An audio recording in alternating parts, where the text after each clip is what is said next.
All right, here we go.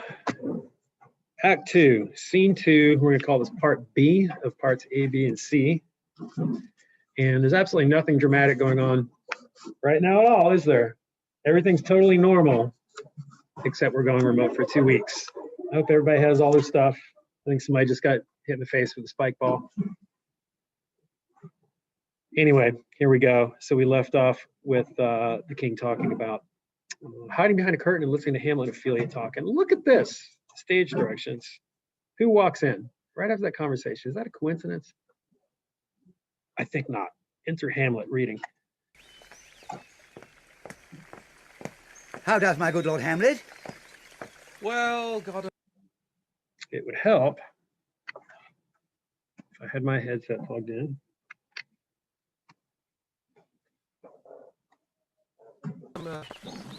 You know me, my lord?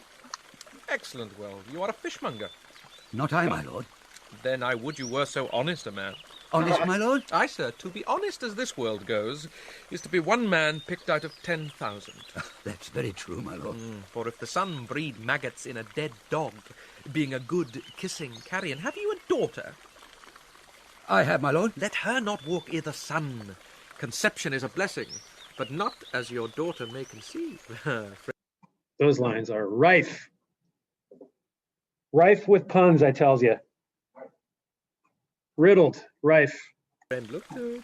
How say you by that? Still harping on my daughter. Yet he knew me not at first. He said I was a fishmonger. He is far gone. And truly in my youth I suffered much extremity for love. Very near this. I'll speak to him again. I'm sure you notice that's a side, right?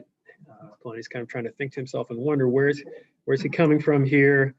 And notice he seems to be really obsessed, maybe to flatter himself, that with his sureness that Hamlet's the origin of his lunacy is over his beautiful daughter, right? Moving on. What do you read, my lord? Words. What is the matter, my lord? Between who? I mean the matter you read, my lord. Slanders, for the satirical rogue says here that old men have grave. Notice also here, look at the appearance of the lines, which up until now have always been iambic pentameter. You can count it out, or you can just kind of see by the, they're jagged. They don't go all the way across the line to end purposefully after 10 syllables. But starting with slanders here, it's in prose, isn't it? It goes to the margin, right? So maybe that has something to do with whether Hamlet is acting or whether he's crazy, acting like he's crazy. Does it correspond exactly? Keep an eye on that. Fun riddles in there. Beards, that their faces are wrinkled, their eyes purging thick amber or plum tree gum, and that they have a plentiful lack of wit, together with most weak hands, all which, sir, though I most powerfully and potently believe, yet I hold it not honesty to have it thus set down. For you yourself, sir, should be old as I am, if like a crab you could go backward. Though this be madness, yet there is method in't. Will you walk out of the air, my lord? Have we heard the expression, there's a method to his madness? Yeah. I think we have. Well, that's where it comes from. Into my grave? Indeed, that is out of the air. How pregnant sometimes his replies are. A happiness that often madness hits on, which reason and sanity could not so prosperously be delivered of. I will leave him, and suddenly contrive the means of meeting between him and my daughter. My honourable lord, I will most humbly take my leave of you. You cannot, sir, take from me anything that I would more willingly part withal. Except my life. Except my life. Except my life. Fare you well, my lord. Dark sense of humor. These tedious old fools. Ah, you go to seek the Lord Hamlet? There he is. Oh, my good friends that I'm so glad to see. Rosencrantz and Guildenstern, thank God. Thank you, sir. My honoured lord. My most dear lord. My excellent good friends, how dost thou Guildenstern? Oh, Rosencrantz, good lads, how do you both? As the indifferent children of the earth? Happy in that we are not over, happy. On Fortune's cap, we are not the very button. Well, nor the soles of her shoe. Neither, my lord. Then you live about her waist or in the middle of her favours, eh? There's some really funny, extremely dirty jokes going on here as Fortune is personified like a woman.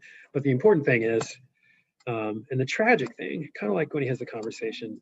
Well, we haven't had that yet, never mind. He's having this conversation with these good friends that he's so glad to see, but we know that his trust with them is already compromised, right? Because they're there on an errand, which is kind of sad, right? Because we want to see Hamlet happy with everything he's going through. And he is here, right? Faith, how private, sweet. In the secret parts of Fortune. Oh, most true. She is a strumpet. What's the news? None, my lord, but that the world's grown honest. Then is doomsday near, but your news is not true. Let me question more in particular. What have you, my good friends, deserved at the hands of Fortune that she sends you to prison hither? Prison, my lord. Denmark's a prison. Yes, it is. Then is the world one. A goodly one in which there are many confines, wards, and dungeons. Denmark being one of the worst. We think not so, my lord. Why then 'tis none to you. For there is nothing either good or bad, but thinking makes it so. To me, it is a prison. Why then your ambition makes it one. 'Tis too narrow for your mind. Oh, God, I could be bounded in a nutshell and count myself a king of infinite space, were it not that I have bad dreams. Which dreams are indeed ambition. For the very substance of the ambitious is merely the shadow of a dream. A dream itself is but a shadow. Truly. And I hold ambition of so airy and light a quality that it is but a shadow's shadow. Then are our beggars bodies, and our monarchs and outstretched heroes the beggars' shadows. Shall we to the court? For by my faith, I cannot reason. We'll wait upon you. No such matter. I will not sort you with the rest of my servants. For to speak to you like an honest man, I am most dreadfully attended.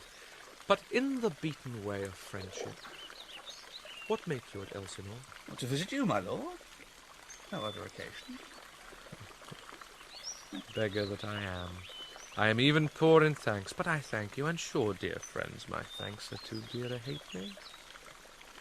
Were you not sent for? Is it your own inclining? Is it a free visitation? Come, deal justly with me. Come, nay, speak. What should we say, my lord? Why, anything but the purpose. You were sent for, and there is a kind of confession in your looks which your modesties have not craft enough to colour. I know the good king and queen have sent for you. To what end, my lord? That you I find it kind of odd that he's asking them to what end the king and queen sent them, and they say to him, to what end?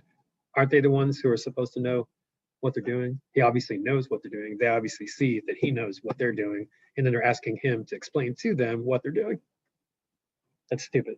These guys aren't very smart, I don't think. must teach me. But let me conjure you by the rights of our fellowship, by the consonancy of our youth, by the obligation of our ever-preserved love, and by what more dear a better proposer could charge you withal, be even and direct with me, whether you were sent for or no. Say Guildenstern. Nay, then I have an eye of you. If you love me, hold not off. My lord, we were sent for. So they at least admit it, right? So are they going to be on the level with him? Is he going to be on the level with them? Or is all this still kind of an artifice of a conversation where there's not really any honesty going on? Well, Hamlet's going to talk for a while here and see what you think.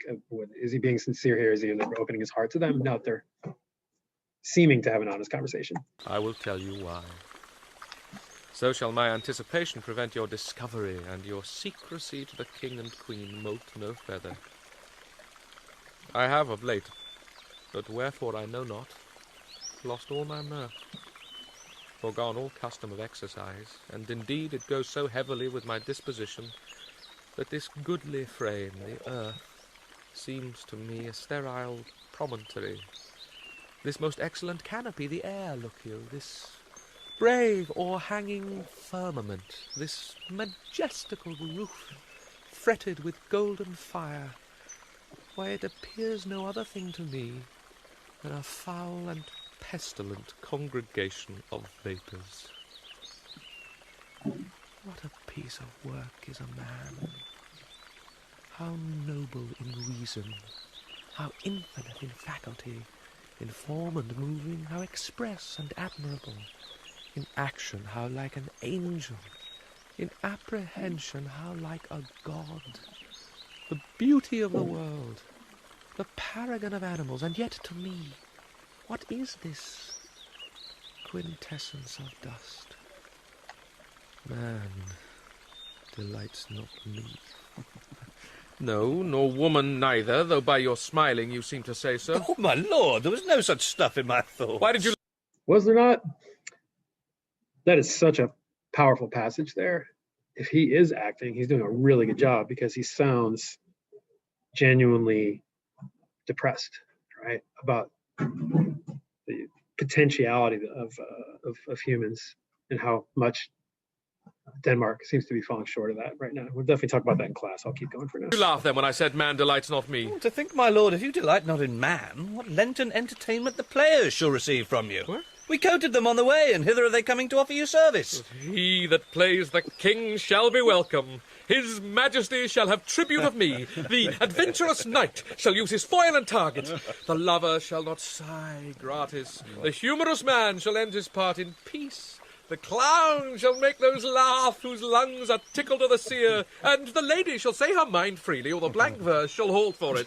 What players are there? Even those you are wont to take delight in, the tragedians of the city. I'm going to pause there at the end of part B, and we'll pick it up from there for the rest of Act 2, Scene 2.